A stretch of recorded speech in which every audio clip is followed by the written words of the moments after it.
Bonjour à toutes et à tous. Effectivement, Aziz, je serai votre consultant aujourd'hui. J'interviens régulièrement pour des webinaires à destination du compte d'ADN CSE sur des thématiques diverses et variées relatifs au CSE. Donc, effectivement, je suis juriste, anciennement attaché parlementaire. J'ai gravité énormément sur la question sociale, droit social, droit du travail et droit de la représentation du personnel. Aujourd'hui, j'ai une expertise de presque 15 ans dédiée en grande majorité uniquement sur les représentants du personnel et sur toutes les tournures que l'on a autour des représentants du personnel. Et j'ai une spécificité particulière puisque je suis spécialisé en santé mentale au travail, notamment au travers de la question du RPS. J'ai eu l'occasion de faire partie de la commission Légéron, la commission parlementaire qui a été instituée après l'affaire France Télécom. Voilà, j'ai pu rentrer dans le vif du sujet dès la phase préparatoire à la question du RPS à l'époque en 2009 à l'Assemblée nationale. Voilà, et puis j'ai une spécificité, c'est que je parle relativement vite, mais je tâcherai d'être un petit peu moins rapide aujourd'hui. Agathe, je t'en donne ma promesse. Alors on y va, on commence tranquillement? C'est Bien. parti. Allez, go. Voilà le sommaire, hein, ce qui nous attend sur ces 60 minutes environ. Alors, je tenais effectivement à compléter ce qu'a dit Agathe tout à l'heure par rapport aux questions. Je vous en prie, j'ai l'expérience des autres sessions. Vous verrez qu'il y a trois thématiques. Essayez de poser des questions en corrélation avec chacune des thématiques. On va d'abord commencer par la définition du RPS et bien comprendre ce que c'est que le RPS. En deuxième temps, on va aller sur les interventions que l'employeur doit faire aux côtés ou avec la participation, on verra comment, du CSE, on verra un petit peu les marges de manœuvre de l'employeur, qu'est-ce qu'il a à faire en matière de RPS et comment vous pouvez intervenir dessus. Et nous finirons avec les célèbres enquêtes sur interpellation directe et indirecte, c'est-à-dire lorsque vous êtes saisi en tant que membre du CSE, comment agir et comment interagir sur la question. Donc essayez effectivement de rester en connivence avec ces thématiques. On a déjà eu des questions préalables qui nous ont été adressées, ce à quoi je pourrais y répondre, mais manifestez-vous vraiment en fonction des thématiques pour que justement on soit pratico-pratique, quoi. Ne parlez pas déjà d'enquête quand on est à peine sur la définition, ce serait un peu dommageable dans la clarté du propos. Voilà. Nous commençons effectivement, si vous le voulez bien, par cette théorie de la définition et des enjeux des risques psychosociaux. Alors, j'ai précisé depuis la loi du 2 août 2021, la fameuse loi santé, même si effectivement, bien sûr, on parle de RPS depuis beaucoup plus longtemps. Alors, effectivement, hein, je vous en ai parlé tout à l'heure, la commission parlementaire Les Gérons. Alors, pour être très clair avec vous, parce que beaucoup de personnes se demandent vraiment ce que c'est que les RPS, moi, à chaque fois, quand je vais en formation, je demande aux gens un petit brainstorming, comment vous appelez, enfin, qu'est-ce qui est pour vous du RPS? Alors j'entends des choses fausses, j'entends des choses vraies, j'entends des choses un peu hybrides. On va essayer un petit peu de clarifier un peu tout cela. Donc déjà, depuis 2003 en France, on a commencé à parler de la santé mentale au travail. Alors rappelez-vous, hein, déjà dans le contexte général, l'obligation qui pèse sur l'employeur, une obligation de santé résultat, c'est-à-dire qu'il doit s'assurer que le salarié soit dans un état lui permettant d'être sécurisé au travail. Donc il vient au travail, il finit sa journée de travail, il rentre chez lui, il est dans le même état qu'au matin. Alors s'il est mieux que le matin, tant mieux, mais s'il est moins bien que le matin, ça va pas. Préalablement et pendant très longtemps, on s'est fié uniquement aux problématiques d'ordre physique qui pouvaient frapper les personnes. Sauf que, effectivement, en 2003, on a commencé à aborder petit à petit le sujet du bien-être et de la santé mentale du salarié. C'est-à-dire que oui, effectivement, qu'il ne s'accidente pas physiquement, c'est une chose nécessaire, mais le fait qu'il soit mal à l'aise, frappé psychologiquement ou heurté psychosomatiquement au travail, ce n'était pas naturel non plus. Et donc, on a commencé à agencer cette question. 2003, les premiers prémices de la question au travail et la célébrissime affaire France Télécom qui frappe la France en 2008 avec un retentissement parlementaire en 2009. Donc en 2009, l'affaire France Télécom est débattue à l'Assemblée nationale. On essaye de comprendre ce qui s'est passé. On essaye de comprendre ce qu'on appelle vraiment un RPS. On va dégager une définition que je vais vous citer, qui n'est pas très sexy, je vous l'accorde, mais qui a le mérite d'être très clair cependant. Alors je vais vous la donner en substance. Donc on dira que le risque psychosocial, ce serait un propos, une attitude ou une organisation qui rentrerait en choc frontal avec l'intégrité mentale d'un individu et qui engrangerait des conséquences sur sa santé mentale puis sa santé physique, puis dans le pire des cas, sa santé mentale. Alors si je reprends cette définition, ça veut dire grosso modo que, bon, propos, attitude, organisation, donc toutes les situations qui rentreraient en choc frontal, qui seraient donc en non-adéquation. Un choc frontal, c'est peut-être un petit peu fort et un petit peu euh, brut, mais pourtant c'est un peu la notion là. Donc c'est effectivement le fait qu'un propos, une attitude ou une organisation ne serait pas en connivence, ne serait pas en adéquation avec l'intégrité mentale d'un individu. Alors qu'est-ce qu'on appelle l'intégrité mentale d'un individu? C'est sa capacité d'absorption dans une situation donnée. C'est-à-dire que pour prendre un exemple concret, vous avez un manager qui vous dit, je prends un exemple, t'es nul au travail. Le propos en lui-même, quand il est su, quand il est entendu par le collaborateur, l'amène à réagir en fonction de sa personnalité, en fonction de son intégrité mentale. Il y en a qui vont plutôt se taire, il y en a qui vont plutôt s'énerver et exploser face à lui. Il y en a d'autres qui vont simplement lui répondre gentiment, paisiblement, même si quelque part dans leur cœur ça leur a fait du tort, etc. Donc finalement, on est tous différents dans une situation donnée, même s'il y a quand même des espèces de grandes orientations. Celui qui est énervé, celui qui accepte, celui qui prend sur lui, celui qui fait des remarques mais de manière saine, etc. Alors, dans la connivence professionnelle, vis-à-vis de ce qu'on appelle le RPS professionnel, on a dégagé ce qu'on appelle l'intégrité mentale standard, l'intégrité mentale minimum. C'est-à-dire que si vous voulez, au travail, il n'y a pas le principe de lui est plus souple ou plus énervé ou plus rude que l'autre. Non, en fait, on a considéré que dans le lieu du travail, il y a une normalité exigible. Ce qu'on appelle, alors ce qu'on appelait même, parce qu'aujourd'hui, avec la notion de parité, on ne préfère pas trop expressément utiliser cette technique, mais je la prends quand même parce qu'elle me semble quand même assez juste, c'est la notion du bon père de famille. Comment le bon père de famille réagirait dans une situation donnée? Donc l'idée, c'est que on a un propos, une attitude ou une organisation qui rentrerait en non-adéquation avec le minimum exigible, normal, attendu au travail, attendu d'une personne standard, attendu de ce qu'on appelle le bon père de famille. Donc voilà ce qu'on appelle le RPS. Donc vous voyez, ça peut être extrêmement large.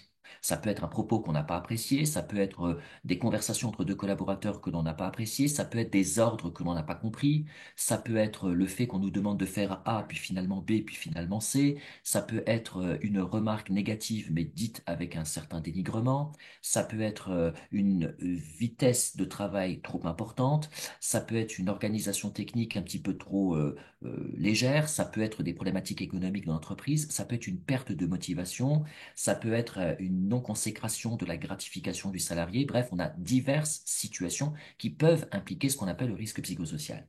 Donc le risque psychosocial, finalement, c'est un sévice psychologique volontaire ou involontaire orchestré par un collègue, par un manager, par l'organisation du travail, par des clients, par des patients, par un fournisseur extérieur, par un prestataire avec lequel on doit travailler, par un sous-traitant avec lequel nous devons collaborer. Donc ça peut être très large, mais il y a en tous les cas un dénominateur commun, c'est que toute personne normalement constituée, toute personne standard, tel le bon père de famille, clairement ne pourrait pas accepter ce qui a été dit, ce qui a été fait, ce qui a été subi. C'est ça un peu les grands enjeux que l'on appelle RPS. Alors, dans la définition, évidemment, et vous l'avez compris, vous avez le RPS d'origine personnelle, parce qu'on peut très bien souffrir de risques psychosociaux, de sévices psychologiques d'origine perso. Vous êtes marié avec votre épouse, vous aimez votre épouse, cette dernière vous demande le divorce sans que vous vous y attendiez, vous subissez un choc psychologique, c'est un RPS. Sauf qu'il est d'origine perso, donc il n'a rien à voir avec l'origine professionnelle, donc il n'a pas à être traité au travail. Donc, je ferme la parenthèse, mais c'est important, la notion de RPS est large, il y a le RPS perso, il y a le RPS pro. Vous allez vous soucier uniquement du RPS pro, l'employeur ne se soucie que du RPS professionnel. Je me permets de venir sur la fin de la définition qui me semble opportune. Je vous ai dit que, par définition, on dit que c'est un propos-attitude d'une organisation qui rentrerait en choc frontal avec l'intégrité mentale d'un individu et qui engrangerait des conséquences sur sa santé mentale, puis physique, puis sociale. Je vais m'expliquer. Prenons l'exemple, encore une fois, du manager qui vous dit vous êtes nul. Vous êtes nul au travail, vous êtes vraiment mauvais, vous n'avez pas du tout votre place ici, j'ai honte de vous. Alors, vraiment, là, il est sorti de ses gonds, il vous a blâmé, il vous a dénigré, il vous a dégradé. Fondamentalement, le choc vous a été perpétré un lundi matin à 8h30. Vous êtes choqué psychologiquement. Ça emportera des conséquences psychiques l'espace d'une demi-heure, 1 heure, 2 heures. Peut-être que ça va vous remuer toute la journée en fonction de votre sensibilité, en fonction des propos purs qui ont été cités, en fonction que vous ayez été en groupe, en fonction peut-être de la gêne que vous avez pu avoir. Ça va impliquer des conséquences, mais on appelle ça des conséquences que psychosomatiques. En d'autres termes, c'est la santé mentale qui est touchée et seulement la santé mentale. Sauf que si ça devient récurrent dans le temps, donc il reprend cela mercredi, il reprend cela la semaine d'après, il reprend cela la semaine encore d'après, la santé physique va être frappée. Comment? Bah, imaginons que ça fait 4 semaines de suite que chaque lundi ou chaque jeudi, votre manager vous tient ses propos. Petit à petit, vous allez souvent vous rendre compte, créer en vous une espèce de mal-être physique qui va se matérialiser peut-être par une sorte de tachycardie, une sorte d'accélération cardiaque quand vous tomberez nez à nez avec ce manager, peut-être même une espèce de nausée lorsque vous tomberez nez à nez avec ce dernier, peut-être des douleurs ventrales telles des espèces de gros maux de ventre comme si vous aviez l'estomac qui était noué, ou peut-être même des douleurs dorsales comme si vous aviez eu un coup de bâton juste avant de tomber nez à nez sur lui. C'est ce qu'on appelle les incidences physiologiques et physiques. C'est-à-dire que la consécration malheureusement de ce RPS devient de plus en plus grave, c'est-à-dire qu'au lieu d'être simplement unique et psychosomatique une fois, il devient récurrent et gravissime dans le temps. Et donc, on est en train de tomber dans un travers un petit peu malvenu. Donc, quand le choc physique est au rendez-vous, quand vous commencez à avoir des tribulations physiques, voire même des pertes d'appétit, des pertes de sommeil, des troubles physiologiques du style euh, peut-être des espèces de démangeaisons, parfois des poussées d'acné, parfois des pertes inopinées de cheveux. Donc il y a plusieurs facteurs comme ça qui rentrent en concomitance quand vous passez une période de stress ou une période de sévice qui devient malheureusement récurrent dans le temps. Donc c'est la santé physique qui est touchée. Et en dernier lieu, si ça continue et perdure encore plus gravement dans le temps, c'est dans votre vie, c'est dans votre vie personnelle que vous allez avoir des retournements. Par exemple, vous allez commencer à perdre l'engouement de votre vie familiale, de votre vie sociale, de votre vie associative, de votre vie amoureuse. Les activités avec vos enfants n'auront plus forcément d'intérêt, les intérêts que vous aviez jusqu'alors dans le monde associatif dans lequel vous œuvriez s'estompent. Donc, si vous voulez, il est plausible malheureusement que petit à petit, votre santé mentale soit évidemment gangrénée, mais aussi après la santé physique et petit à petit encore la santé mentale. Eh bien, quand vous avez ces trois santé qui sont frappées d'une manière concomitante lors d'un événement majeur, on parlera pour la première fois à ce moment-là de harcèlement moral. C'est aussi en même temps pour vous définir cette notion de RPS, parce que vous avez peut-être été choqué par le fait qu'on ait parlé de RPS et pas de harcèlement, mais c'est parce qu'en fait, par définition, le risque psychosocial ne peut devenir un harcèlement que si le RPS n'est pas limité dans le temps. En d'autres termes, le sévice psychologique, il est là, il a lieu une fois, deux fois, trois fois, et c'est si et seulement si le RPS devient répétitif dans le temps qu'on tombera possiblement dans le travers du harcèlement moral. En d'autres termes, vous devriez avoir, en principe, hein, si le travail est bien fait au travail, mais normalement, on n'est pas censé avoir un harcèlement au travail. Normalement, on est censé connaître une situation possiblement de malaise psychologique plus ou moins important dans le temps, mais qui n'emporte pas une conséquence style harcèlement. Si on est arrivé dans un harcèlement au travail, c'est qu'il y a quelqu'un qui a mal joué son jeu. Ça peut être le représentant qui n'a pas alerté, ça peut être un salarié qui s'est tu, ça peut être un manager qui a préféré ne pas monter l'information, c'est peut-être un directeur des ressources humaines qui n'a pas traité le sujet, c'est peut-être un directeur d'établissement qui a voulu botter en touche, mais c'est sûr que si demain on se retrouve avec un salarié qui est harcelé au travail, la notion pure de harcèlement veut dire qu'on a laissé faire pendant des semaines, des mois, voire des années. Donc fondamentalement, il faut faire attention à cette notion. Je vous le dis parce qu'on a souvent tendance à parler un petit peu gravement en France. On dit, je suis sévissé au travail, je fais preuve, enfin, je suis victime de harcèlement. Je vous le dis, il faut démystifier quand même cette notion. Harcèlement égale le pire cas du RPS. Normalement, aujourd'hui, en 2024, quand il y a une situation anormale psychosomatique au travail, on interagit suffisamment tôt pour éviter de tomber dans les travers. Donc voilà la notion. Donc, définition issue de la commission parlementaire, RPS, propos, attitude, organisation, qui rentrera en choc frontal avec l'intégrité mentale d'un individu et qui engrangerait des conséquences sur la santé mentale, physique et sociale. Les grandes orientations du RPS depuis lors. Eh bien, le RPS a évolué depuis 2009. Aujourd'hui, on connaît effectivement du RPS de divers ordres. On l'a vu, je vous l'ai expliqué. Ça peut être dû à ses collègues, ça peut être dû à son manager, ça c'est les plus courants. Mais vous avez bien sûr toutes les problématiques liées à la clientèle, à la patientèle. Quand vous êtes par exemple travailleur à la CPAM et que vous faites de l'appel téléphonique parce que des personnes vous interpellent régulièrement dans la journée, vous pouvez tomber nez à nez avec des personnes qui vous insultent au téléphone ou qui vous dégradent au téléphone. C'est un RPS d'origine professionnelle mais dont la responsabilité directe pèse effectivement sur les, euh, euh, on appelle ça dans la sphère de l'usager, en tous les cas, dans le cadre de la CPM, on appelle ça un usager. Donc c'est l'usager qui est le responsable de votre RPS. Alors est-ce que ça veut dire que l'employeur est démystifié dans sa responsabilité? Évidemment que non. Mais en revanche, voilà, c'est quand même, on va dire, c'est quand même, je dirais, alors je me permets, je mets entre parenthèses, mais c'est quand même mieux d'avoir des services orientés par des prestataires extérieurs ou par des clients extérieurs ou par des usagers extérieurs que dans son entité. Vous voyez, je veux dire, dans le sens de la gradation, c'est quand même le pire quand c'est en extérieur enfin, c'est quand même le pire dans l'intérieur de l'établissement que l'on puisse effectivement avoir du RPS. Il faut savoir distinguer les deux. Alors attention, je ne démystifie pas la situation. Le RPS peut être dû de divers ordres et de diverses origines. À tous les niveaux, il y aura une obligation de faire de la part de l'employeur. Mais c'est vrai que voilà, si on doit mettre une espèce de graduation, le plus grave, c'est quand c'est dans l'entreprise, avec ses collègues ou son management, qu'il y a du type de RPS. Ça, c'est le pire. Pour moi, c'est le pire. C'est là où, effectivement, on peut quand même poser des questions sur l'organisation du travail. En revanche, quand c'est dû malheureusement aux usagers, quand c'est dû malheureusement à la patientèle, quand c'est dû malheureusement aux clients, quand c'est dû à des prestataires extérieurs, quand c'est dû à un fournisseur extérieur, vous voyez, quand c'est dans le cadre des relations extérieures à l'entreprise, c'est quand même, on va dire, voilà, profitable et bénéfique, entre guillemets, du côté de l'employeur, parce que l'employeur, il a fait ce qu'il fallait au moins au minimum légal. Après, il devra faire le plus. Mais disons que voilà, déjà, en interne, ça va bien. C'est déjà pas mal. C'est déjà un plus. Si ça va pas en interne et en externe, là, c'est le pire. Mais si déjà en interne, ça va pas mal, c'est plutôt bien. Bon. De plus, il faut aussi le reconnaître et il faut être relativement humble sur le sujet, le RPS est large. Alors je vous le dis aussi, faudra quand même garder ça en tête, mais le RPS, faut surtout pas imaginer qu'on pourra tous les lutter. C'est impossible. Je veux dire, un salarié qui n'a pas d'évolution professionnelle parce que malheureusement on lui offre pas sa chance, bah, c'est plausible. Une entreprise peut ne pas avoir les moyens de le faire évoluer. Le salarié souffrira coûte que coûte. Ou alors un salarié a fait le tour de son métier, il ne s'y retrouve plus dans ce qu'il fait. Bon, bah, fondamentalement, il perd sa motivation. C'est un RPS. Qu'est-ce que vous voulez y faire? Qu'est-ce que l'employeur peut y faire s'il n'a pas le moyen de redynamiser le bien-être de son salarié en lui donnant des opportunités d'évolution significative ou peut-être même lui donner le moyen de recroire à la structure? Qu'est-ce que vous voulez faire?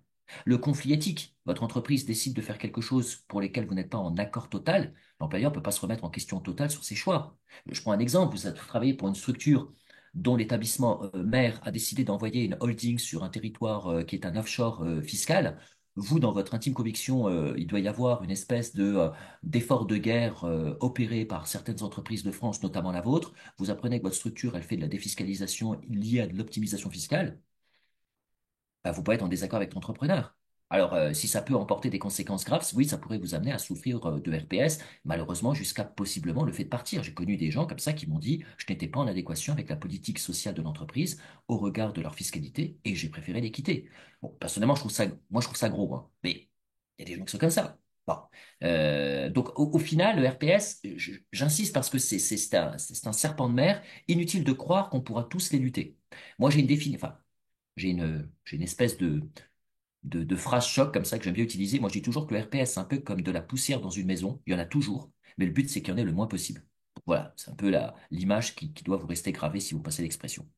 Enfin, les obligations sur le RPS depuis la loi du 2 août 2021, eh bien, cette loi qu'on appelle la loi santé du 2 août 2021, qui est rentrée en application le 1er avril 2022, quand on est membre du CSE, on la connaît surtout parce qu'on a modifié les règles de formation, de premier mandat, renouvellement, CSE, C2SCT, les 3 jours, les 5 jours, etc. C'est surtout pour ça qu'on connaît cette loi, enfin du côté d'un CSE. Mais il y a plein d'autres enjeux, notamment en matière de DURP et notamment en matière de risque psychosocial. Et justement, depuis la loi du 2 août 2021, l'obligation qui pèse sur l'employeur, c'est de mesurer les risques psychosociaux dans chaque entreprise. Si vous voulez, de manière standard, alors je vais caricaturer, hein, c'est pas non plus une science exacte ce que je vais vous dire, mais grosso modo, vous aviez des entreprises où tant que le salarié ne parlait pas de RPS, tant que l'employeur n'avait pas évoqué le RPS, personne n'en parlait, c'était une sorte de tabou. Ça n'existait pas dans le DURP, ça n'existait pas dans la gestion de la santé-sécurité par l'employeur, ça n'existait pas dans le cadre du plan de prévention, et donc l'employeur était libre. RPS, qui fait partie de la grande famille qui fait partie de la grande famille de la santé mentale, hein. RPS va de pair avec harcèlement sexuel et agissement sexiste. Là, aujourd'hui, on ne mise que sur le RPS, mais c'est un petit peu l'espèce de triptyque que l'on garde en tête, c'est que tant qu'on n'a pas touché ce sujet au travail, tant que les salariés ne nous ont pas appelés à l'aide sur ce sujet, et tant que moi, je ne l'ai pas touché du doigt, je suis tranquille, je l'aborde pas. Alors, il y a un point qui était vrai, c'est qu'effectivement, tant que les salariés n'ont pas été victimes de ce sujet, quelque part, on n'est pas censé forcément, en tous les cas, le traiter dans un DURP. Cependant, on s'est rendu compte qu'en fait, il y a toutes les entreprises de France qui connaissent du RPS, mais il n'y a pas tous les salariés de France qui savent ce que c'est que du RPS. Il y en a même qui pensent que ce qu'ils connaissent est normal, alors qu'en fait, c'est typiquement du risque psychosocial. Donc, ce qu'on s'est dit, c'est que dans la loi du 2 août 2021, on allait rendre obligatoire pour chaque employeur de mesurer les risques psychosociaux dans leurs entreprises, par l'intermédiaire d'un questionnaire, par l'intermédiaire d'une enquête publique, par l'intermédiaire d'une expertise par service, qu'importe. Mais en tous les cas, il faut mesurer les risques psychosociaux, en faire une analyse de résultats et d'en déployer derrière un plan de prévention. Donc, comme son nom l'indique, dans le cadre du plan de prévention, vous allez forcément mettre ce qu'on appelle une expertise au sein du DURP. Alors là où le débat est ouvert, c'est est-ce qu'on doit mesurer les risques psychosociaux tous les ans? Je rappelle que le DURP doit être revisité tous les ans. Donc, est-ce qu'on doit revisiter les RPS tous les ans ou est-ce qu'on peut se permettre de faire une revisite des RPS tous les 2 à 3 ans? Alors, sur ça, il y a une certaine souplesse. La majorité des entreprises de France optent, si vous le voulez, à une notion de une fois tous les 2 à 3 ans. Parce que faire des RPS tous les ans, c'est quand même relativement lourd, c'est quand même pas simple. Déjà, je pense que quand on a fait une enquête RPS, en fonction des résultats, mettre en place le plan de prévention et le déploiement de l'amélioration des conditions, ça prend du temps. Ça se fait pas en un an, ça se fait en 2 ans, parfois 3 ans. Parfois, il faut changer l'optique des personnes. Parfois, il faut changer le positionnement des personnes. Hier, moi, j'ai fait une espèce de soutenant sur les risques psychosociaux à un public international. Ouais, ce que nous, on appelle en France du risque psychosociaux, pour certaines entreprises, enfin, pour certains collaborateurs internationaux, c'est pas du tout ça. Vous parlez avec un Finlandais, vous parlez avec un Chinois, vous parlez avec un Britannique, il n'a pas tout à fait la même notion que nous du RPS. Vous voyez, par exemple, le fait de dire merci à un salarié, c'est pas forcément commun dans toutes les cultures mondiales. Donc fondamentalement, ça semble être de l'éducation pour nous. Ça fait partie aujourd'hui de la gratification professionnelle nécessaire au travail, cependant, d'autre part, selon la théorie des RPS. Mais pour certaines cultures mondiales, bah ouais, vous êtes payé pour faire votre travail, on n'a pas besoin de vous dire merci. Voilà, ça se discute, hein, mais voilà, ça peut être compréhensible dans certains cas de figure.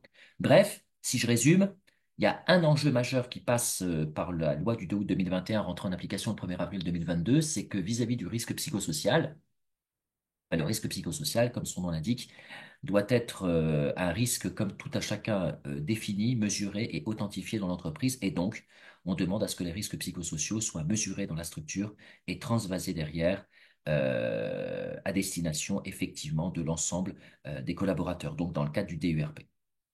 Voilà ce que je pouvais vous dire sur déjà les grandes orientations du RPS, les grandes définitions du RPS, les grands enjeux légaux depuis la loi du 2 août 2021 également. Et effectivement, j'insiste, alors évidemment, nous sommes sur un webinaire de présentation, donc la définition devrait m'obliger en plus à vous expertiser des grands pôles, hein. Grosso modo, si vous voulez, vous avez des grands points majeurs d'analyse des risques psychosociaux. Vous avez par exemple les risques psychosociaux professionnels économiques, vous avez les risques psychosociaux professionnels liés à la perte d'engouement. Vous avez les risques psychosociaux professionnels liés à la pratique managériale et aux relations humaines au sein d'un service. Donc, vous voyez, ça, c'est les grandes thématiques majeures qu'on expertise petit à petit. Mais là, c'est la différence entre un webinaire de présentation et une formation technique. Dans la formation technique, on pousse bien sûr à son paroxysme l'expertise. Là, malheureusement, le temps nous est compté. Donc, pour avancer, je ne pourrai pas aller plus loin. La seule définition en elle-même se suffira pour vous, pour le contexte en question. Agathe, avant qu'on passe à la partie numéro 2, est-ce qu'il y a déjà des questions? Alors, nous avons une question d'Audrey. Existe-t-il des modèles types d'expertise ou de questionnaires? Oui, bien sûr, il existe des modèles types, mais en toute transparence, ces modèles types sont pourris. Je vous le dis en toute transparence, des modèles types, c'est comme un règlement intérieur type. Quand je dis pourri, entendons-nous bien, hein, c'est qu'à la base, il est fait pour passer partout. Mais quand je dis pourri, c'est dans le sens où malheureusement, ça peut pas rentrer dans les spécificités de votre établissement, ça rentrera pas dans la spécificité de votre exercice professionnel. Je vais vous donner un exemple. Vous travaillez dans un milieu où vous avez un public extérieur qui vient à votre rencontre régulièrement. Vous avez des commerciaux qui travaillent avec des clients, ou alors vous avez des usagers extérieurs qui rentrent jusqu'à votre établissement pour poser des questions. Bah voilà, je veux dire, ce type de RPS-là n'est absolument pas touché.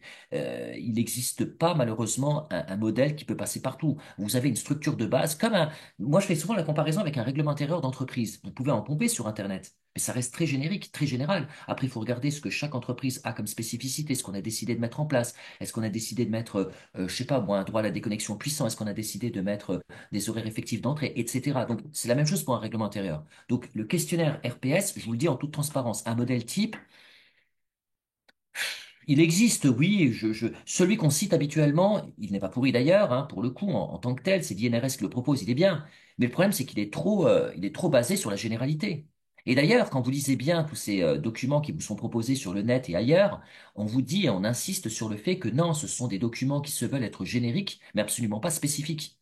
Or, si vous faites un DURP, si vous faites une expertise, c'est bien dans le sens précis, pas dans le sens générique. Vous pouvez pas mesurer des risques psychosociaux selon la théorie générale des entreprises de France. Donc c'est pourquoi je vous dis en toute transparence, je sais, c'est dommage pour les entreprises qui n'ont pas forcément les moyens, mais mesurer les risques psychosociaux, c'est se borner à avoir quelques informations de base, mais après, c'est rentrer dans la particularité de chacun. Je vous le dis, hein, si on n'a pas les moyens de faire une enquête RPS par soi-même, parce qu'on n'a pas les moyens, entre guillemets, légaux, on n'a pas de charger des affaires juridiques, on n'a pas de charger des affaires santé-sécurité, etc. Enfin, si vous n'avez pas, entre guillemets, en interne ce qu'il faut, il va falloir faire appel à des experts en extérieur, hein, je vous le dis, et c'est pas le commercial qui m'anime, hein, je vous dis juste la transparence de la réalité des faits. Vous voulez être précis, il va bien falloir quelque chose de technique. Et pour ça, on ne peut pas se fier à quelque chose de général. Alors, je vous le dis, moi, parce que j'en vois beaucoup, moi, on m'en présente, moi, j'en analyse certains avec certains collaborateurs. Bon, alors en plus, alors attendez, il y a quand même encore une précision, c'est que pour être tout à fait transparent aussi avec vous, quand vous mesurez les risques psychosociaux, il faut d'abord expliquer ce que c'est que les risques psychosociaux aux principaux intéressés, c'est-à-dire qu'il y a d'abord une sensibilisation aux collaborateurs. On ne fait pas une mesure des RPS sans expliquer ce que c'est que le RPS. Vous voyez, c'est aussi ça qui est nécessaire. Vous voyez, quand on dit on va faire une enquête sur les risques psychosociaux, on va d'abord expliquer pourquoi on fait cette enquête, qu'est-ce qu'on appelle les risques psychosociaux, quelles sont les obligations qui pèsent sur l'employeur, et c'est seulement après qu'on envoie le sondage. Donc, vous voyez, c'est quand même plus technique. C'est pas aussi simpliste qu'il y paraît. Il faut quand même mettre les moyens sur la table pour qu'à un moment donné, ce que vous faites, vous le fassiez bien. Alors, c'est lourd, je sais, pour certaines entreprises, c'est même très lourd, mais il faut pas oublier que le risque psychosocial, c'est le premier problème de France aujourd'hui, hein. Voilà. Merci Aziz. Nous avons une Ouais. question d'un participant, mais tu as un petit peu répondu à la question qui doit mettre en place le questionnaire auprès des salariés. Ouais. Ben, encore une fois, je le répète pour ce cher monsieur, je vous le dis en toute transparence, je vais mettre un peu je vais mettre un petit peu d'enrobage dans ce que j'ai dit tout à l'heure. Oui, vous en trouverez sur le net, c'est certain. Oui, mais si vous regardez habituellement sur le net n'importe quel document, quel qu'il soit, quoi que ça soit, vous voyez bien que c'est jamais assez précis, c'est jamais assez clair. D'ailleurs, il y a même souvent des erreurs dedans. Mis à part peut-être l'INRS qui peut proposer un document qui est quand même relativement certifié, je veux dire, ça reste l'INRS, hein, c'est pas n'importe qui, mais là aussi, même eux vous le disent, c'est un modèle d'étude, mais de base, je dis bien de base. C'est-à-dire qu'après, il faut rentrer dans la spécificité de l'entreprise, il faut mesurer les réalités de terrain. Je vais vous donner un exemple. Vous avez une restructuration fonctionnelle dans l'entreprise au moment où vous faites l'enquête. Bah, automatiquement, il va falloir poser des questions là-dessus. Vous avez une permutabilité très forte des collaborateurs en direction. Bah, il va bien falloir à un moment donné poser une question sur la politique d'une entreprise et la vision d'entreprise, comment vous la sentez, comment vous la vivez. C'est pas forcément le type de question qu'on trouve comme ça sur le net. Voilà, normalement, je vous dis, hein, il faut d'abord faire une sensibilisation des collaborateurs sur ce que c'est que le RPS. Il faut faire prendre conscience de la mesure des RPS obligatoires pour les salariés, leur faire adhérer au sujet de l'interventionnisme que vous allez avoir, et en dernier lieu, vous faites l'enquête. Et l'enquête, elle est faite sur mesure, peut-être avec des généralités de base, mais après, on rentre dans la technicité spécifique à chaque établissement. Et là, il faut vraiment rentrer dans une connivence, une réalité. Alors, je vous le dis, si on est chargé de prévention, si on est chargé de santé-sécurité, on peut avoir la connaissance liée à ces expériences du passé, voire à ces formations. Mais franchement, en toute transparence, hein, si vous n'avez pas une connaissance aiguisée du risque psychosocial, de manière générale, si vous n'avez pas été formé en RPS, ça me semble compliqué. Vraiment, surtout aujourd'hui, c'est un sujet tellement tendu, c'est quand même complexe. Voilà. Merci Aziz. Nous avons également une question d'Elisa. Est-ce qu'il y a des particularités pour des ESS? C'est-à-dire, enfin, qu'est-ce qu'on entend par particularité? Est-ce qu'elle pourrait compléter cette question, cette brave dame, ou pas? Parce que, je veux dire, particularité, non. Enfin, c'est partout la même chose. Enfin, il n'y a pas de, pour moi, en tous les cas, comme ça, de prime abord, la question, en tous les cas, hein, je l'ai peut-être mal comprise, mais une spécificité, non. Je veux dire, quel que soit le type d'établissement, à partir du moment où vous avez des collaborateurs, à partir du moment où vous avez des intervenants qui viennent à vous, d'ailleurs aussi même des intervenants, hein, puisque quand vous organisez du travail, quel que soit le type de structure que vous faites, vous êtes obligé d'assurer la santé-sécurité des personnes qui travaillent pour vous. Voilà, je veux dire, le principe, c'est ça. Donc, le DURP, c'est notamment pour un salarié, mais après, voilà, imaginons que vous ayez une structure où vous n'avez que des indépendants. Bah, ça ne change rien au fait que les indépendants doivent être en sécurité là où ils bossent. Donc vous devez prendre des mesures de sécurité à leur égard. Ça, c'est un fait. Alors, il est peut-être un peu moins poussé, le principe de santé de sécurité qui pèse pour comment dire, un donneur d'ordre à des prestataires, mais il y a quand même une obligation de santé de sécurité qui pèse sur lui. D'une manière un peu différente, mais quand même. Donc non, il y a pas de particularité ou de spécificité. Enfin, on répond aux mêmes règles, de manière Merci. très logique. Merci Aziz. Elisa vient d'apporter une précision. Merci pour cette réponse. C'est des salariés en insertion professionnelle, donc avec déjà certaines fragilités psychologiques. Bah, le problème, c'est que les certaines fragilités psychologiques, alors je ne vais pas pouvoir aller trop loin, mais je veux dire, une fragilité psychologique, quand on est en insertion professionnelle de manière générale, hein, euh, si vous avez des personnes dites aptes à travailler, alors avec leurs particularités qui nécessitent effectivement des aménagements de poste spécifiques, et ça je l'entends, mais fondamentalement, il est évident que fondamentalement pour eux, ils ont déjà une restriction médicale ou une restriction psychosomatique qui leur est dévolue au regard de leurs difficultés mentales. Mais a fortiori, l'enquête qui va en découler sera du même acabit. Et en plus, je le dis, alors là, pour le coup, c'est plus pour la partie encadrante, mais les personnes qui vont encadrer les personnes en insertion professionnelle, eux, en revanche, vont connaître un type de RPS très particulier, parce que justement, ils ont affaire à un public fragilisé qui nécessite une certaine euh, capacité d'adaptabilité. Et donc, c'est plutôt vers eux que je me dirigerai. Mais après, le personnel en lui-même, qui est en insertion professionnelle, qui peut connaître effectivement des difficultés peut-être spécifiques à leur état de santé minimal, bah, ils ont leurs restrictions minimales de base, mais après, on va quand même mesurer leurs risques psychosociaux, quoi qu'il en soit. Donc non, il y a pas de particularité en soi. En lui-même, le DURP et cette enquête sera faite de la même manière, hein. Voilà. Enfin, de la même manière, toujours avec la particularité de chaque établissement. Mais là, encore une fois, on tourne en rond. J'essaie juste de vous faire comprendre qu'il y a des bases. Mais après, voilà, je veux dire, vous pourrez jamais vous passer d'un expert qui viendra à vos côtés. Je vous le dis en toute transparence. Je suis désolé, ça fait un peu commercial, mais je vous le dis en toute transparence parce que je le connais le sujet. Vous pouvez pas vous passer d'un expert à côté de lui.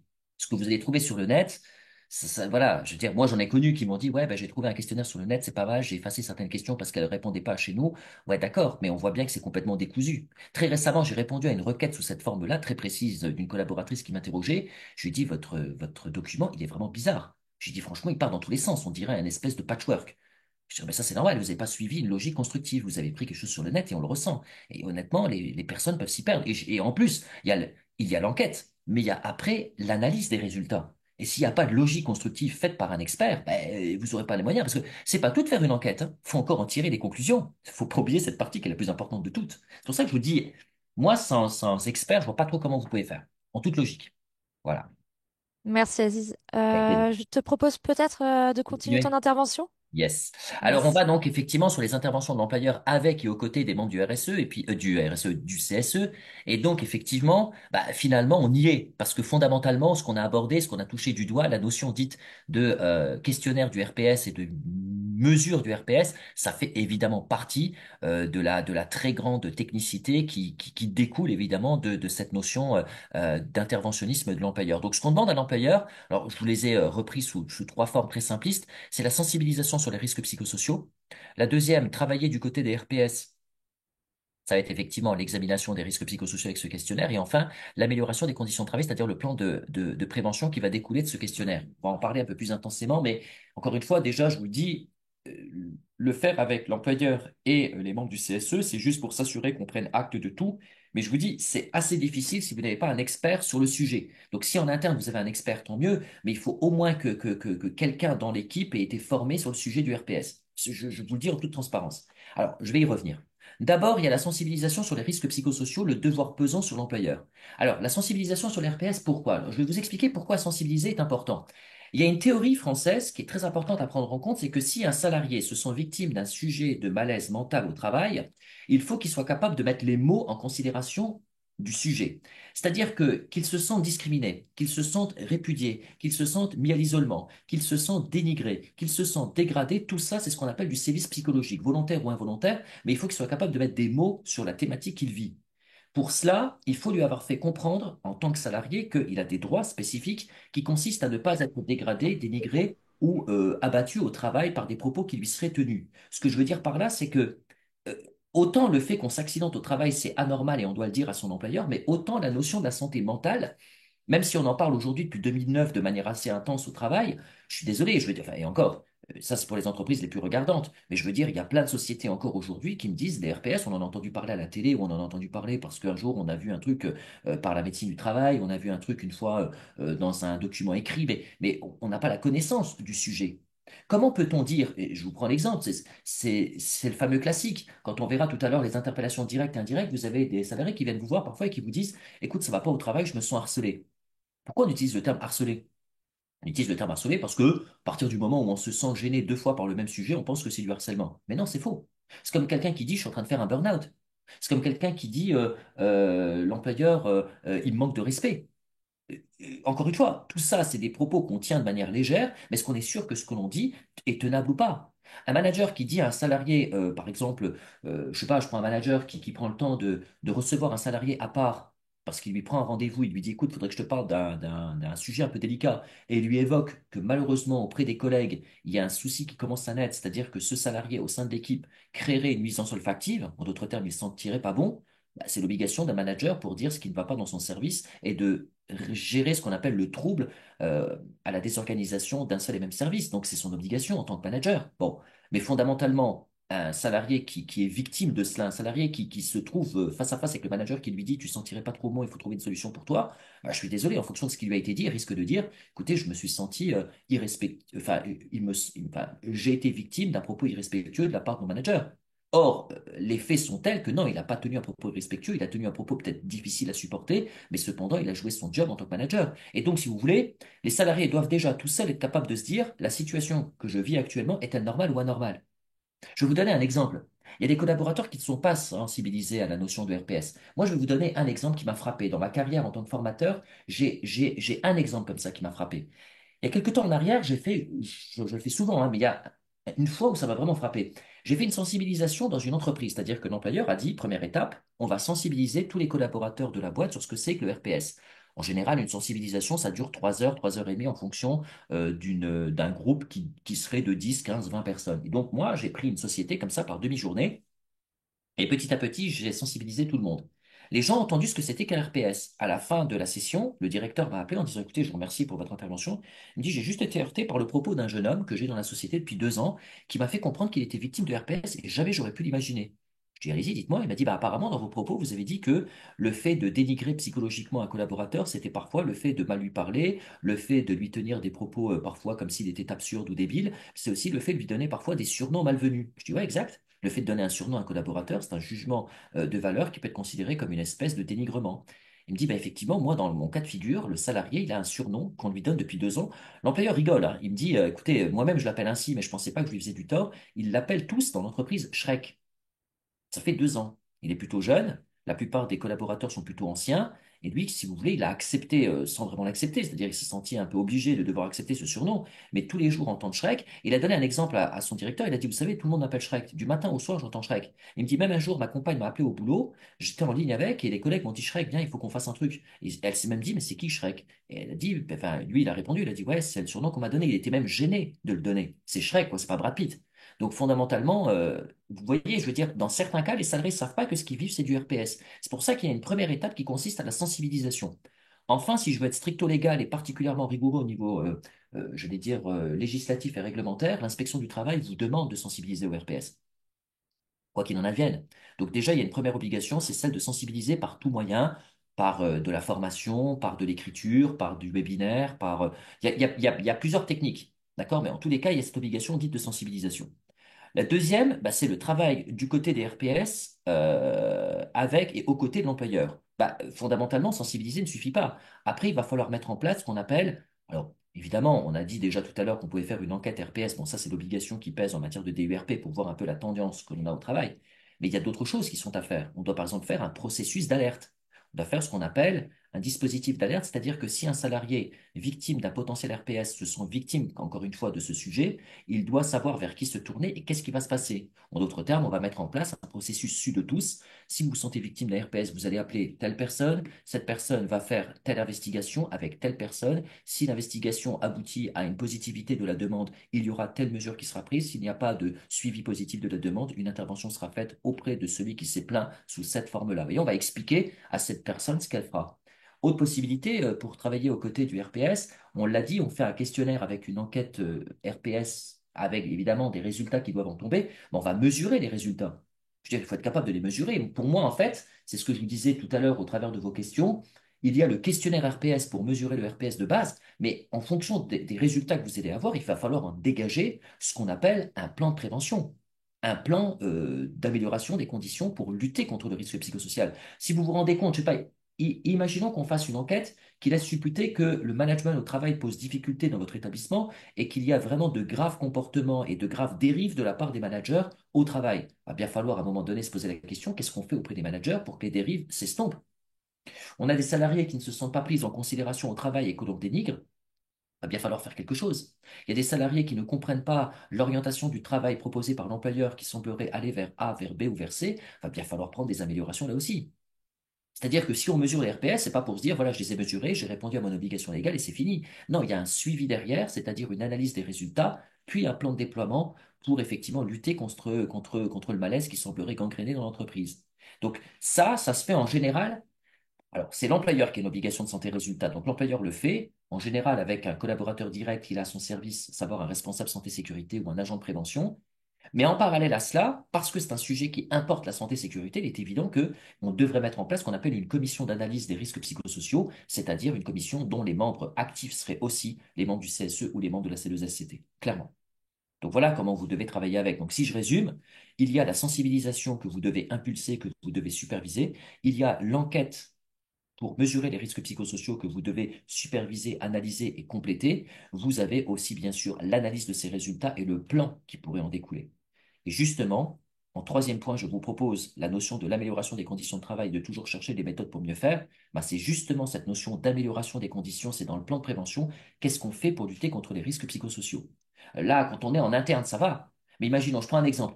Vous avez des difficultés avec des usagers qui sont de plus en plus difficiles avec vous dans leur attitude. Qu'est-ce qu'on fait avec eux? On se fait insulter par des usagers qui nous manquent de respect. Qu'est-ce qu'on fait avec eux?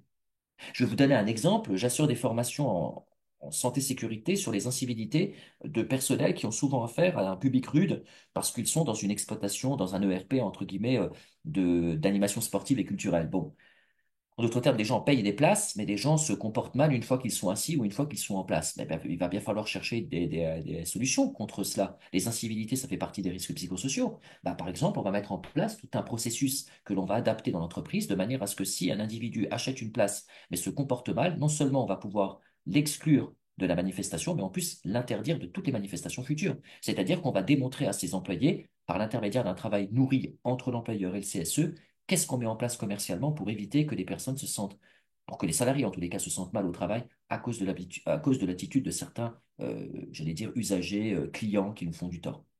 Donc voilà ce qu'on appelle l'intervention de l'employeur du côté et aux côtés de l'employeur par l'intermédiaire de ces CSE. Donc si je résume, il y a un devoir de sensibilisation que vous pouvez impulser, insuffler, organiser, superviser ou compléter. Vous avez un plan d'amélioration à entreprendre, notamment avec le résultat des questionnaires RPS qu'il faudra engager dans l'établissement, analyser les risques, créer le plan de déploiement qui va avec. Et enfin, chercher dans ce plan de déploiement les mesures qui seront faites pour corriger le tir, pour corriger les conditions de travail, pour améliorer le bien-être des salariés au travail.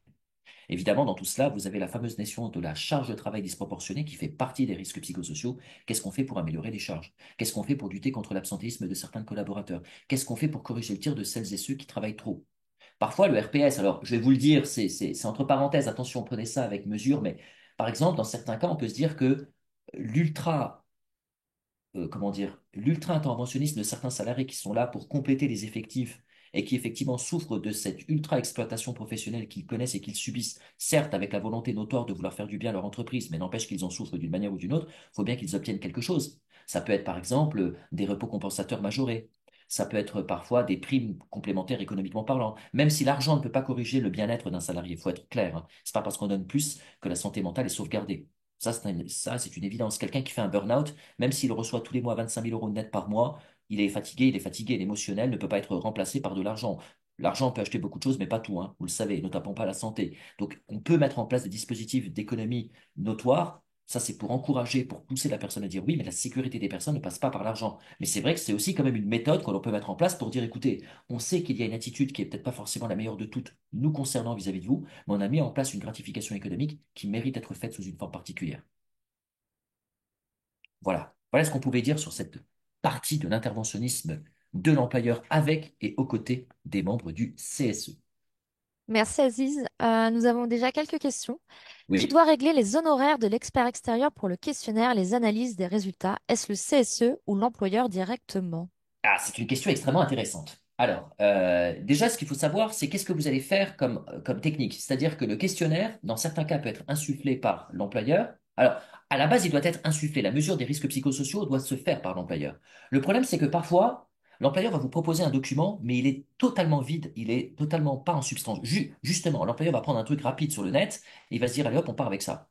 Mais vous allez considérer, non, c'est pas suffisant. Or, il a répondu à son obligation. Vous êtes là, vous êtes face à un employeur qui vous dit, mais moi j'ai fait ce qu'il fallait. Vous m'avez dit qu'il fallait que je mesure les risques psychosociaux, je le savais, je l'ai fait, et je le fais avec un document qui est bien.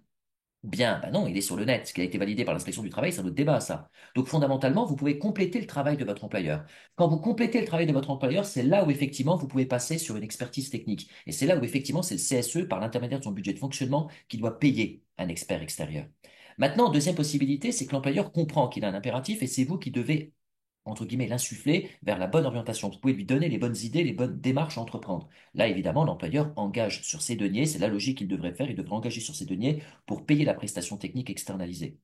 Je vous le dis, ça dépend comment il voit les choses. Soit il veut le faire par lui-même, il pense savoir. Dans ce cas-là, vous pouvez compléter et contester la légitimité de ce qu'il vous propose. Alors, comment on complète et comment on conteste? Alors, je suis désolé, je vais vous faire une petite ouverture sur la santé-sécurité. Je vous rappelle que si vous estimez que l'employeur, sa démarche est insuffisante, vous pouvez saisir l'inspection du travail pour qu'il tranche le litige.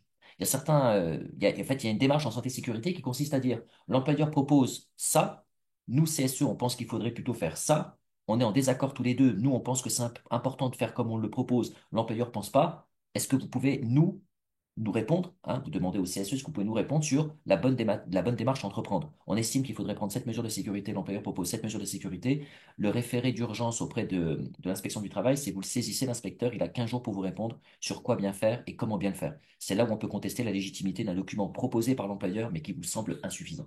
Donc effectivement, ça va dépendre. Où vous complétez, vous, et dans ce cas-là, effectivement, c'est le CSE qui va payer le complément qui manque à votre employeur de base, ou alors c'est l'employeur qui est bien conscient des démarches qui sont à entreprendre, et dans ce cas-là, c'est lui qui le paye. L'obligation qui pèse en matière de santé et sécurité, c'est toujours l'employeur qui l'a. Voilà. Merci Aziz. Il y a Emmanuel qui nous pose une question. Et quand le CSE n'a pas de budget de fonctionnement effectif inférieur à 50 salariés? Ouais. Ben à ce moment-là, effectivement, c'est tout le débat. C'est que vous n'avez pas de budget, donc il faut que l'employeur se soumette. Si l'employeur ne veut pas se soumettre à ce que vous dites parce que vous estimez que les engagements qui sont les siens sont trop sobres, sont trop neutres, sont trop bas, vous pouvez effectivement, alors, je sais que c'est toujours délicat d'aller saisir son inspection du travail, hein, mais si son ressenti il est tel qu'on estime que l'enquête est complètement biaisée et qu'elle ne tient absolument pas compte de la réalité de terrain, si vous êtes un CSE actif et volontaire à vouloir changer les choses, il n'y a pas d'autre choix que d'aller chercher l'inspection du travail, hein. Ça, c'est clair et net. Si vous estimez que l'enquête est complètement biaisée, il va falloir demander à l'inspecteur d'intervenir pour qu'il détermine si oui ou non c'est biaisé, parce que effectivement, ça semble un peu léger ce calcul des risques psychosociaux. Et alors à ce moment-là, l'employeur sera contraint de devoir passer par un expert, et c'est là où effectivement il sera obligé de passer à la caisse, sans que bien évidemment le CSE devienne à obtenir des fonds parce qu'il est en moins de 50.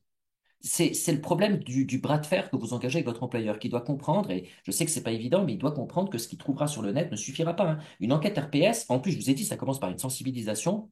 Ça peut vous aider, ça peut vous donner des idées générales, mais ça ne pourra jamais remplacer le vrai travail que vous devez entreprendre. Et je le répète, hein, et ça c'est peut-être un mode de conduite à adopter, et peut-être un argument à soulever à vos employeurs, hein, si je peux me permettre, mais il faut leur rappeler que tout ce que vous entreprenez maintenant, le jour où il y a un salarié qui porte plainte pour RPS, l'employeur il peut se défendre en disant, écoutez, j'ai sensibilisé, j'ai fait une enquête, j'ai fait un protocole, j'ai mis un plan de déploiement. Regardez ce que j'ai payé, regardez ce que j'ai entrepris, regardez ce que j'ai engagé. Vous osez me dire, moi, aujourd'hui, que vis-à-vis de mon salarié, j'ai manqué à mon devoir de sécurité? Clairement, je dis pas que forcément il va s'en sortir, mais parce qu'il a mis sur la table ce qu'il fallait en temps et en heure, vous verrez que forcément on va lui rapporter la preuve que, bah oui, il a fait ce qu'on appelle une obligation de moyens renforcés, il a fait tout ce qu'il a pu pour lutter contre le risque psychosocial. Donc il pourra se dégager d'une responsabilité. En revanche, si on montre qu'il a rien engagé, ben, ça commence très mal pour lui, hein. Ça commence très mal pour lui, hein. Fondamentalement, hein. D'ailleurs, quand il y a un sévice psychologique ou un harcèlement moral ou sexuel au travail, c'est la même chose. Quand il y a une enquête orchestrée par l'inspection, c'est toujours la même chose, hein. Première étape, quand l'inspecteur est touché, est-ce que les salariés ont été sensibilisés? C'est la première question qu'il pose. Ce qui en dit long sur est-ce que l'employeur il a fait ce qu'il fallait en matière de sécurité. Normal. Quand vous avez un collaborateur qui chute dans les escaliers, première question qui est demandée par l'inspecteur. Est-ce que vous avez donné des sensibilisations, notamment sur l'obligation de poser la main sur la rampe, d'être vigilant quand il marche, de faire attention aux escaliers? Est-ce que vous avez fait de la prévention? Non, ça commence mal. Je vous dis, il y a des impératifs de démarrage qui font la différence. Parfois, ça coûte un peu cher au début, mais ça évite les problèmes d'après. Après, chacun est responsable de soi. Merci Voilà. Aziz. Nous avons également une question. Bonjour, si un manager fait des préférences envers certains salariés, entre parenthèses aménagement d'horaire, trois petits points, les autres salariés sont une inégalité. Ouais. Est-ce un RPS et que pouvons-nous faire? Bah, oui, oui, c'est une rupture d'égalité de traitement entre deux collaborateurs. Alors attention quand même, les aménagements horaires qui sont faits par certains managers par rapport à certains de leurs collaborateurs plutôt qu'à d'autres, faut comprendre pourquoi déjà il y a une rupture d'égalité de traitement. Parfois, il y a une raison objective à cela.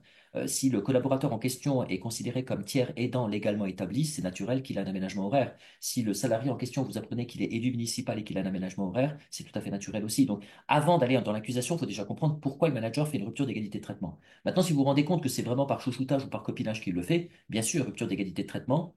La démarche, c'est soit vous soulevez l'information à votre DRH directement, soit à votre représentant du personnel. Dans les deux cas, vous soulevez la normalité de la situation et vous vous sentez dégradé, dénigré et carrément discriminé au travail. Dans ce cas-là, l'employeur doit trouver une solution de repli, c'est-à-dire il va saisir le manager, il va lui demander des comptes sur l'aménagement qui est mis. Si la raison est légitime, pas de problème. Si la raison n'est pas légitime, on va lui demander de corriger le tir. Si ça doit se reproduire dans le temps, il est en faute professionnelle, ce manager, pour insuffisance professionnelle ou pour rupture d'égalité de traitement, ce qui peut être considéré comme une faute professionnelle. Grosso modo et rapidement, hein, parce que malheureusement, j'ai pas le temps, mais voilà à peu près ce qui doit être engagé. Mais évidemment, pour répondre simplement à la question déjà, est-ce que c'est bien du RPS? Évidemment, la rupture d'égalité de traitement, le fait que le manager soit plus proche de certains que d'autres et aménage pour certains plutôt que d'autres, c'est clairement un phénomène de risque psychosocial, bien sûr. Merci Aziz. Une dernière question avant de continuer le troisième Oui. chapitre. Qui ou quel organisme peut intervenir quand une équipe entière est en difficulté morale face à la direction? Quand vous parlez d'organisme, j'ai besoin de savoir, vous avez besoin le nom d'une enseigne. Dans ce cas-là, je vous donne ADN CSE. Mais fondamentalement, si vous me parlez d'un organisme, est-ce que vous parlez d'autorité publique? Parce que quand il y a un problème de santé au travail, le seul organisme qui est compétent, donc quand vous avez un problème de santé au travail, hein, n'importe quel problème d'ailleurs, hein, le premier problème que l'on soulève en général c'est la santé, le deuxième c'est un problème économique. Dans les deux cas, c'est l'inspecteur du travail qui est compétent. Les organismes du service prévention santé au travail, c'est la santé, c'est l'ancien médecin du travail, enfin c'est le médecin du travail mais qui appartient aujourd'hui à un service spécialisé qu'on appelle le SPST. Donc le service de prévention santé au travail, lui, il est saisissable par n'importe quel collaborateur et notamment par les représentants du personnel. Maintenant, un organisme extérieur qui peut se permettre de faire une étude analytique de la santé mentale des collaborateurs, oui, bien sûr, ADN CSE peut le faire. Parce que le formateur, et les formateurs et les experts que nous avons en interne sont habilités à faire cette question, bien sûr. On fait, comment dire, une société de formation fait la formation, mais fait aussi l'accompagnement technique qui va avec. Et c'est d'ailleurs ce qui se passe souvent, hein, je vous dis, et c'est vraiment, encore une fois, je ne fais pas ça de manière commerciale, mais je vous le dis en toute transparence, je veux dire, la plupart des organismes de formation, et je ne cite pas qu'ADN CSE, je veux dire n'importe quel organisme, en général, quand ils font de la formation, ils font également de l'accompagnement dans les améliorations des conditions de travail. Ça va de pair avec. Donc évidemment que nous, comme les autres, spécifiquement nous, parce qu'on a peut-être une expertise encore plus profonde, mais fondamentalement, on mesurerait les RPS, on déterminerait le plan d'action et on mettrait en place les plans de prévention, notamment qui passent souvent par la formation. Donc c'est sûr que voilà, un centre de formation fait beaucoup. C'est c'est souvent comme ça que ça se passe. Et l'agrément du centre de formation dédié à la représentation du personnel notamment, c'est la preuve auprès de l'inspection du travail que vous avez fait les choses dans les mœurs. Demain, vous passez en conseil prud'homal parce que vous avez un salarié qui se sent victime d'un RPS. L'employeur, il peut rapporter la preuve du centre de formation qui l'a formé en disant voilà ce qui s'est passé, voilà comment on a géré les RPS, voilà ce qu'on a mis en place, voilà ce qu'on a entrepris. Bah, évidemment, on a un certifié, on a un organisme certifié Calliope, certifié formation, certifié CSE, qui était sur la table et qui était présent pour nous accompagner, exclure qu'on fasse de plus. C'est un petit peu comme si je vous dis que l'URSSAF vous tombe dessus, que votre expert comptable qui est inscrit à l'ordre des experts vous dit, mais moi j'ai tout validé, j'ai tout authentifié. Ben, l'employeur, la première défense qui est la sienne, c'est, écoutez, vous me demandez à moi des comptes, mais j'ai un expert comptable, je le paye tant tous les mois, il a fait le boulot, je ne vous ai pas grugé, moi j'ai fait confiance à un tiers. C'est le principe de bonne foi. Donc vous ne serez pas condamné directement, ou alors vous serez condamné, mais avec une mesure de suspension, en attendant que vous fassiez un recours subrogatoire contre l'agent, contre l'expert comptable, pardonnez-moi, qui vous accompagne. Là, en CSE, c'est la même chose. Quand vous faites une démarche active de détermination des risques psychosociaux dans votre établissement, avec neutralité qui est au rendez-vous, fondamentalement, vous n'avez aucun risque, hein. C'est l'organisme qui absorbe pour vous, tout simplement. Merci Aziz.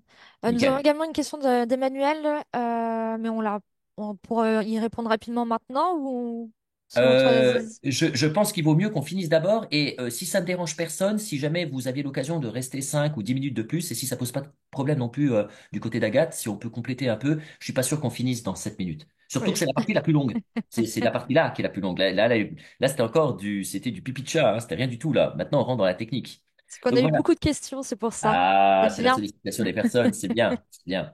Donc fondamentalement, les enquêtes sur interpellation directe et indirecte et la dénonciation des RPS. Alors, que je m'explique déjà sur ce qu'on appelle les enquêtes sur interpellation. Si vous voulez, le CSE a la possibilité d'être saisi par des collaborateurs, notamment quand il y a un protocole d'alerte. Imaginons que vous mettiez dans votre entreprise un protocole d'alerte pour détecter les risques psychosociaux et intervenir dessus. Donc ce protocole d'alerte, évidemment, quand vous le mettez en place, si le CSE est saisissable, forcément, vous êtes saisi directement par les membres de l'entreprise.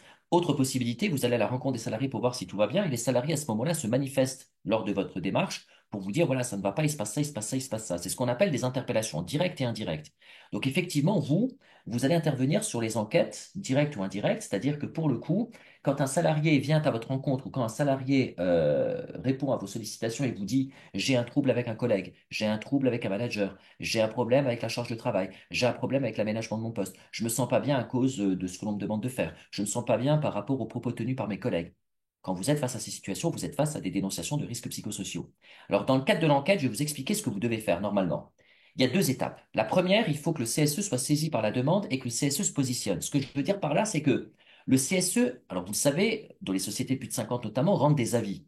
Ben là, c'est à peu près la même chose. En santé sécurité, il faut rendre un avis. Il faut que le CSE, par l'intermédiaire d'un membre, hein, un membre est saisi, mais le membre saisi va saisir le reste de son équipe. Donc, s'il fait partie de la C2SCT et qu'il y a une C2SCT, évidemment, c'est la C2SCT qui est réunie en urgence. Et si c'est le CSE, un membre du CSE tout court qui est saisi, bah, c'est le CSE dans son intégralité qui va être saisi sur le sujet. Qu'est-ce qui va se passer? On va dire que Monsieur X est venu me voir, il m'a dit, voilà, je me sens victime d'un malaise au travail, je me sens répudié par tel et tel collaborateur, ils sont quatre contre moi.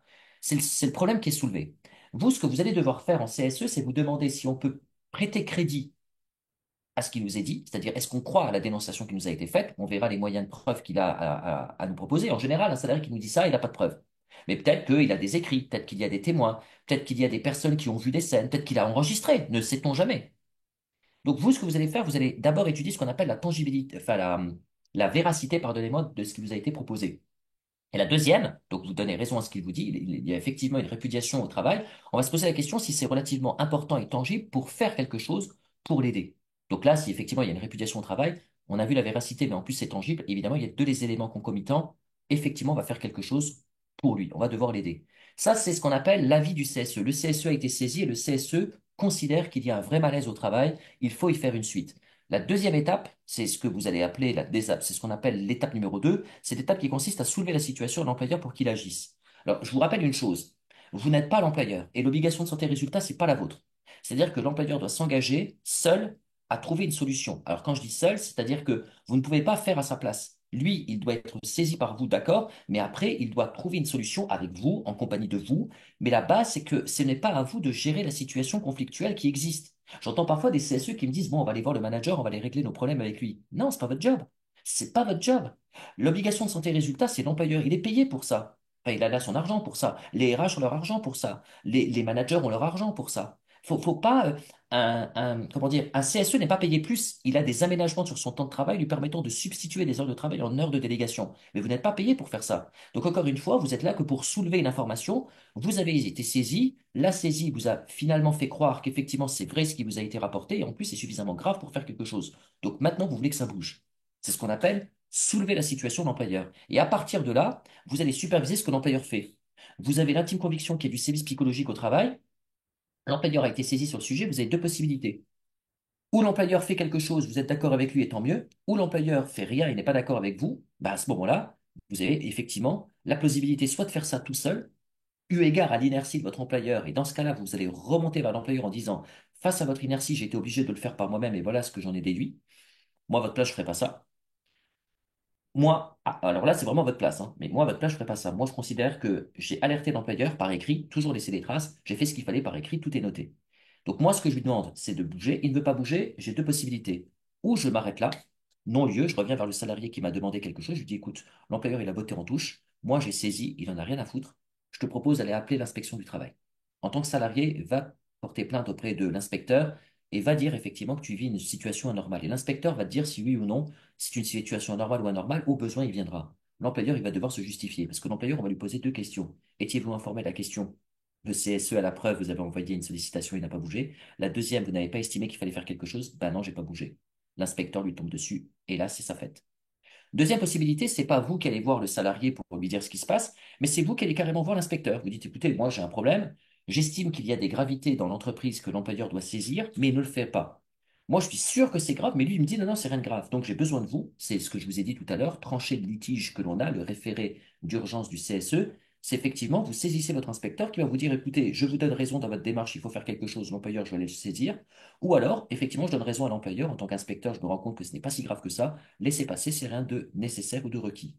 Votre seul job, pour être clair avec vous, le seul que vous avez réellement à faire et pour être tranquille, c'est vous êtes saisi sur interpellation directe ou indirecte, vous analysez le bien fondé de la démarche et vous transmettez l'information à votre employeur. De là, c'est l'employeur qui est responsable. En fait, vous savez, c'est une histoire de cause à effet dans l'entreprise. Vous avez interpellé l'employeur pour lui dire ceci est anormal, vous en faites pas. C'est ce qu'on dit, il y a un karma. C'est-à-dire que si vraiment il y avait quelque chose de grave et que l'employeur n'a rien fait, je sais ce qui va se passer et je peux d'ores et déjà vous le dire. On n'a rien fait le jour-là. Le salarié plus tard va s'accidenter. Le salarié plus tard va démissionner. Le salarié plus tard va être licencié. Et un jour ou l'autre, il y aura une requête au tribunal, de près ou de loin. Et vous verrez que dans cette requête, la question se posera de, il était anormal cette situation que vous viviez. Est-ce que vous avez fait quelque chose pour, ouais, j'ai saisi mes membres du CSE. CSE, audience libre. Qu'est-ce que vous avez fait en son temps? Regardez, on a sollicité de la part de l'employeur qu'il fasse quelque chose, il n'a rien fait. Ah, ben écoutez, l'employeur, on va vous demander des comptes. Le salarié était victime d'un phénomène. En son temps, vous l'avez laissé dans la merde. Aujourd'hui, vous devez répondre de ses actes. Qu'est-ce que vous faites?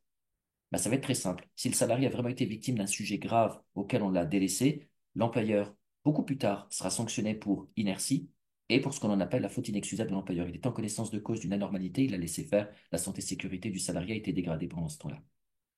Donc vous en faites guère hein, quand vous avez l'idée de vous dire il faut trouver une solution coûte que coûte. Non, vous avez la nécessité de déterminer coûte que coûte s'il faille agir. Après, c'est l'employeur seul qui doit décider si on agit ou pas. Mais ne vous sentez pas responsable de vous substituer à l'employeur et de faire à sa place. S'il vous plaît, ne le faites pas. Je vous dis en plus, vous allez permettre à votre employeur d'obtenir ce qu'il n'a pas à obtenir gracieusement. Il doit l'obtenir par ses méthodes et par son travail en votre compagnie en revanche.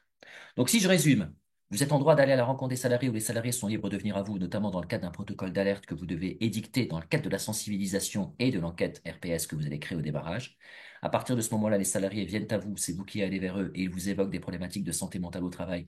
Vous les saisissez, vous les examinez en CSE ou en C2SCT. Si vous estimez qu'il y a quelque chose à faire, vous allez saisir votre employeur. Si vous estimez qu'il n'y a rien à faire, vous informez quand même l'employeur de la démarche qui a été entreprise et des déroulés et des déroulés, pardonnez-moi, d'examination que vous avez eus. L'employeur décide de faire quelque chose, tant mieux, vous le suivez, ou alors il décide de ne rien faire, vous avez la possibilité de stopper tout, ou alors d'aller saisir l'inspecteur pour qu'il tranche les litiges, ou alors de demander au salarié de lui-même saisir l'inspecteur parce que pour lui c'est anormal que l'employeur ne veuille pas bouger, alors que même le RPS voulait faire quelque chose. Voilà, Merci on peut Aziz. repartir sur la question. Nous avons une question d'Emmanuel. Que faire quand Oui. l'employeur est mis en cause, pardon. Ben, quand l'employeur est mis en cause et que c'est lui effectivement qui est le fautif, ben, malheureusement, il y a deux possibilités. Si l'employeur a encore un N+1, par exemple, au niveau d'un comité régional ou à partir d'un comité national, vous n'allez pas avoir le choix que de faire la dénonciation régionale ou nationale. Deuxième possibilité, c'est tenter le tout pour le tout. C'est que là, quand c'est lui qui est mis en cause, il va falloir aller à sa rencontre. Parce que vous avez ce droit-là. Comment dire, un CSE est totalement électron libre. Il peut aller à sa rencontre pour dire, écoutez, voilà, on a une dénonciation à votre égard sur des situations qui sont normales et que vous faites vivre à des salariés. C'est pas évident, c'est délicat même hein, à mettre en place, mais c'est pourtant une démarche constructive qu'il faut tenter d'opérer.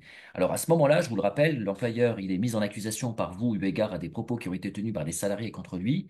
À partir de ce moment-là, vous avez deux possibilités. C'est vous allez vers lui pour essayer de corriger le tir et lui faire comprendre, ou alors c'est la saisie de l'inspecteur du travail. Même si, je le répète, l'inspecteur du travail en direct live, je vous dis c'est contre-productif, je conseille fortement de d'abord saisir l'employeur pour lui faire remonter les anormalités qui ont été trouvées et aménager la chose. Après, il y a une façon de faire. Là, on est en séminaire, webinaire, donc je ne peux pas aller plus loin, mais il y a une façon de faire, il y a une approche un peu politiquement correcte qui consiste à saisir votre employeur sur le sujet.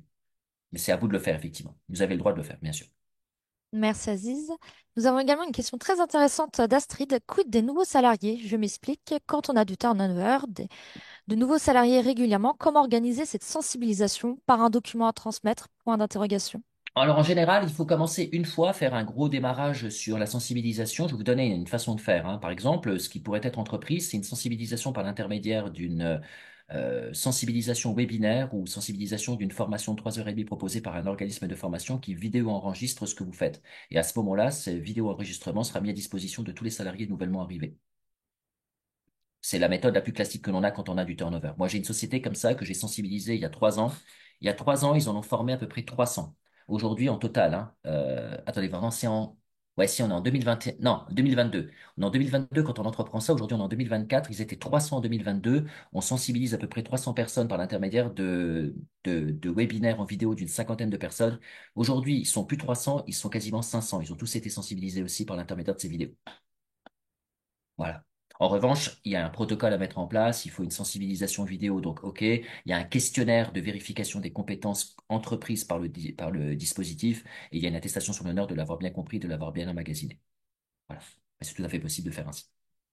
Merci Aziz. Une question d'Emmanuel. Certains salariés sont à 39 heures, d'autres à 37,5, d'autres encore à 35 heures, donc RTT pour certains, pas pour les autres. Discrimination? Point d'interrogation. C'est le même débat. Je connais pas le dossier. Je suis désolé. Là, j'ai un droit de réserve là-dessus. Je peux pas dire l'employeur est en faute. Comme vous me dites que voilà, ils sont à 3 forfaits différents. J'aimerais déjà savoir si c'est les mêmes conventions collectives. Il faudrait que je vois si c'est les mêmes salariés. Faut voir si c'est les mêmes fonctions. Faut voir si c'est les mêmes missions. Je peux pas me le permettre. Je veux dire, un 39 heures, 37 heures et 35 heures, c'est courant dans les entreprises. Maintenant, la question, c'est est-ce que c'est les mêmes personnes? Enfin, est-ce que c'est les mêmes est-ce que c'est les mêmes fonctions? Est-ce qu'il n'y a pas un problème d'ancienneté entre eux? Ah, il y a des personnes qui parfois ont des RTT parce qu'il y a une certaine ancienneté, d'autres n'en ont pas. La convention collective peut l'appliquer, l'accord d'entreprise peut l'appliquer. Quand vous me le racontez comme ça, c'est sûr, vous dites 35, 37, 39, il y a rupture d'égalité de traitement. Mais le dossier, je ne l'ai pas sous les yeux. Donc, je ne peux pas me permettre de vous dire qu'il y a une rupture d'égalité il y a une rupture d'égalité de traitement tangible. Moi, je vous dis, il y a, semble-t-il, une rupture d'égalité de traitement, mais pour moi, il y a sans doute une condition objective à cela. J'ai du mal à croire qu'on fasse les trois sans mettre en place une certaine logique d'ancienneté, de droits et de gratifications particulières. J'aurais plutôt tendance à dire ça, moi. Mais après, à voir avec le dossier en lui-même. Merci Aziz. Nous avons également une question de Brigitte. Que faire en cas de harcèlement moral par un collègue élu aussi au CSE? Alors c'est très intéressant comme sujet. Alors, un CSE, lorsqu'il est dans ses heures de délégation, il faut savoir que pour le coup, il est sous la sauvegarde et la gouverne de son mandat. C'est-à-dire qu'il n'est plus salarié, il est élu. En revanche, si le comportement est fautif pendant les heures de délégation, il faut savoir que vous avez le droit à la dénonciation des faits auprès du secrétaire du CSE, qui va réunir l'ensemble du CSE, exempté bien sûr de ce dernier, pour mesurer du comportement et de la tangibilité de l'attitude de ce dernier. Dans certains règlements intérieurs de CSE, vous avez ce qu'on appelle un article sur la révocation des membres. Et effectivement, on pourra effectivement congédier alors uniquement un membre en général du bureau. On ne peut pas dégager quelqu'un qui fait partie du CSE en tant que titulaire simple ou en tant que suppléant. En revanche, ce qui est possible de faire, c'est de demander l'autorisation à l'inspection du travail de faire valider une sanction disciplinaire eu égard au comportement fautif d'un représentant du personnel qui ferait du harcèlement. Donc, on pourra aller sur sa personne. Alors, je connais pas non plus le dossier, mais si c'est pendant ces heures de délégation et si c'est en tant que représentant du personnel qui fait du harcèlement, il va falloir demander l'autorisation express de l'inspecteur du travail et lui montrer la situation avec dénonciation. Quand ça se fait en dehors du temps de travail, on va le sanctionner en tant que salarié. Mais même chose, il faudra quand même demander à l'inspection du travail. Dans les deux cas, il faudra le demander. Mais c'est un peu plus fin lorsque c'est pendant ces heures de délégation. Parce que si c'est pendant ces heures de délégation, l'inspecteur doit valider la démarche que de le sanctionner, sachant que ça s'est fait pendant les heures de délégation et que pendant les heures de délégation, normalement, il n'est pas considéré comme un employé. Vous savez, quand vous avez un salarié qui met une frappe il met une gifle, par exemple, à un autre salarié lors d'une réunion CSE, il n'y a pas de sanction disciplinaire que l'employeur peut prendre sur l'un des deux salariés, par exemple, parce qu'ils ne sont pas salariés au moment des faits. Ils sont considérés comme électrolibres, ce sont des représentants du personnel. Mais quand ils font du sévice à destination des collaborateurs de l'entreprise et qui créent du tort à l'entreprise, là, il y a une possibilité de les sanctionner, même dans le cadre de leur sorte de délégation, lorsqu'il y a autorisation express de l'inspecteur. Voilà la démarche qu'ils font. Merci Aziz. Nous avons également une question de Clémence. Comment porter la direction ou le manager dans une démarche anti-RPS? Alors, j'ai pas très bien compris la question. Comment amener...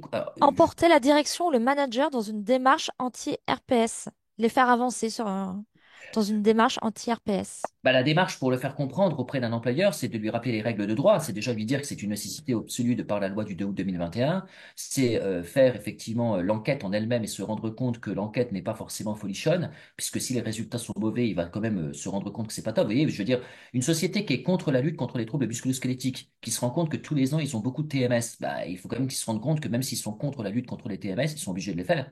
Je veux dire, une société qui dit j'ai pas envie de faire ça, mais qui en même temps voit des chiffres malheureusement bas, on est tous obligés de le faire. Je veux dire, comment dire, une société qui est contre les RPS, c'est une société qui ne veut pas rentrer nécessairement et minimalement déjà sur la sensibilisation et sur l'enquête. Mais si l'enquête aboutit sur un malaise des collaborateurs réellement parlant, ils n'auront pas le choix de le faire, hein. Parce que c'est un peu comme si je vous dis qu'il y a un événement dangereux possible dans l'entreprise et que l'employeur ne veut pas le réparer. C'est comme si je vous dis que la société doit faire le contrôle technique de la voiture et qu'ils ne le font pas. Ils peuvent pas être anti-RPS si les mesures sont bonnes, si les mesures sont pas bonnes. Maintenant, en revanche, je vous mets quand même au diapason. Si jamais vous faites une sensibilisation du risque psychosocial avec une enquête RPS et que finalement l'enquête RPS est plutôt bonne et qu'ils s'en sortent bien au niveau de l'avis rendu par les salariés, là, ça va être compliqué de les amener dans une théorie d'amélioration des conditions de travail. Ouais, c'est sûr. Mais après, vous n'avez pas que le RPS, hein, pour entrer là-dedans. Vous avez aussi le bien-être au travail. Pour faire un bien-être au travail, il va bien falloir à un moment donné enclencher des processus de lutte contre les risques psychosociaux. Donc c'est aussi une méthode un peu indirect pour arriver à ses fins. Voilà. Merci beaucoup, Aziz. Vu l'heure, peut-être que nous allons clôturer par une dernière question.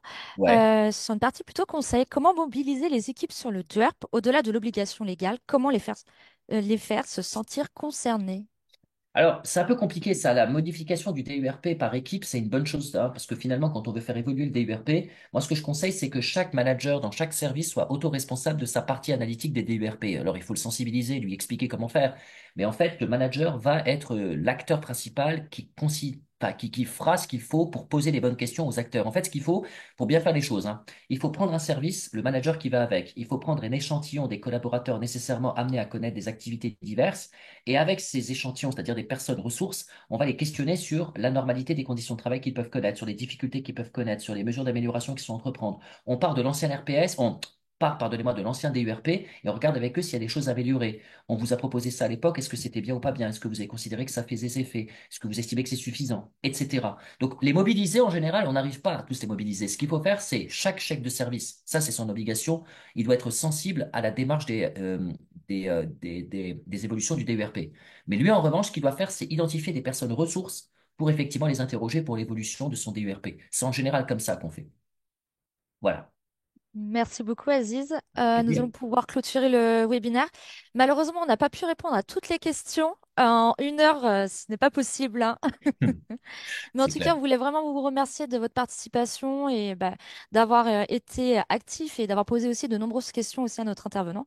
Merci à toi aussi, Aziz, hein. Bien sûr. Ce fut une Avec plaisir. présentation très enrichissante. Je Bah, tiens d'ailleurs à te partager un avis d'un participant. Merci, Aziz, pour cette présentation très intéressante et enrichissante. C'était merci beaucoup. super. Bah, Donc, merci, bravo merci à à toi, vous. Aziz.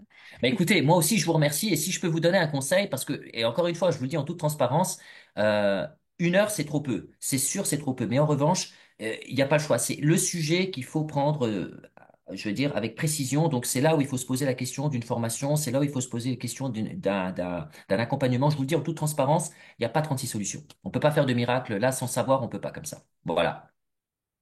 Ben, merci beaucoup en tout cas, Aziz. Et sur ces mots, je tiens à vous rappeler que je vais vous envoyer le replay du webinaire. Et également, je vous informe que le 12 novembre prochain, un nouveau webinaire se tiendra également avec Aziz sur le sujet du budget des ASC pour les fêtes de fin d'année. Donc, Ah, je vais vous envoyer le lien d'inscription au moment donné où je vais vous envoyer également le replay du webinaire. Et puis, je vous souhaite à toutes et à tous une très belle journée. À très ah. vite. Merci, merci Agathe, merci tout le monde. Au revoir et bonne journée. Au revoir.